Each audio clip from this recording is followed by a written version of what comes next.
আমাদের প্রধান অতিথি কাঙ্ক্ষিত মেহমান কিছুক্ষণের মধ্যে আসবেন।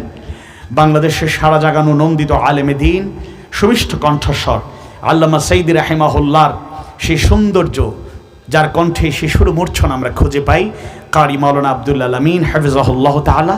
আল্লাহ তাআলা আমাদের প্রিয় ভাইকে, শ্রদ্ধেয় ভাইকে, শ্রদ্ধেয় দাঈল আল্লাহ মুফাসসিরকে ইখলাসের সাথে আখিরাতের জবাবদিহিতা নিয়ে মানুষের আশা ভরসা প্রত্যাশা পূরণার্থে অগ্রণী সৈনিক হিসাবে তিনি যেন ভূমিকা পালন করতে পারেন, আল্লাহ তাআলা সেই তৌফিক দিন। আল্লাহ তাআলা তাকে এই ময়দানের জন্য কবুল করুন।